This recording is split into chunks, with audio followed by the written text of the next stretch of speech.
My name is Michael Chernow, chef and restaurateur, and this is The Breakdown.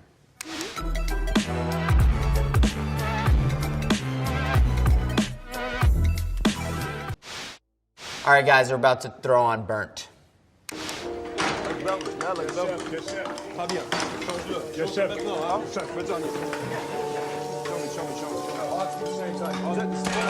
Okay, so just off the bat, this is intense. There's no doubt about it. And like, when a restaurant of this stature is full throttle, Friday night, 8 o'clock, there's 120 covers in the dining room, there is a level of intensity for sure. However, typically, this looks a little chaotic.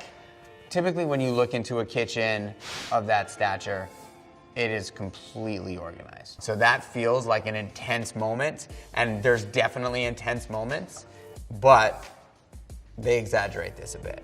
The chef of the restaurant will always, walk over and look over somebody's shoulder, and if he sees something that's not being done the way he wants it done, he will sometimes just push you out of the way and take it over, or tell you in either a nice or not so nice way how to do it, the way he wants you to do it. Like a chef like this is looking at every single dish that's coming out of the kitchen as a piece of art, and they take it that seriously. And so you can imagine the level of stress that is on chefs like that. Let's just say they do 100 to 100 covers a night. When I say covers, I mean people. 100 people a night. Let's just say 100 people. And it's a fine dining restaurant where there's 5 or 7 courses or whatever it is. That's 500 dishes coming out of the restaurant a night. Every single one of them needs to be precisely perfect. And if it's not, it doesn't go out. And if it goes out and it gets sent back, it's not fun. Come on, pick it up. This is the dish. You are looking at that all the time, yeah? You have eyes on the whole time, so you hit the pass. Yes, chef. Yeah, look at me. Yeah? Yes, You up chef. for it? Yes, chef. That right there is a moment that I think is incredible, right? Like that is, he did that so well. If a chef gives you that moment right there where he said, look at me in the eyes, and is not gonna like annihilate you, that is a chef saying, I like you, I think you're awesome, I'm trying to mentor you, that is a good thing. Un peu plus sojacé aussi, hein? Pourquoi pas? American? Yeah. Yeah, arrogant prick. Well, he's a chef. The typical chef has a massive ego and are very type A. That's classic.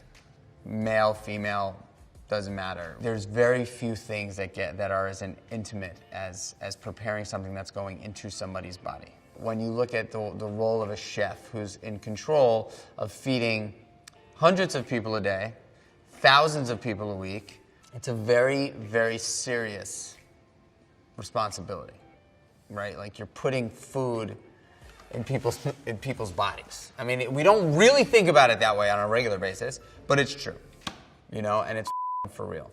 And so when you're trying to be the best at that, it comes with baggage. Next up, one of my favorites, Ratatouille. What is this?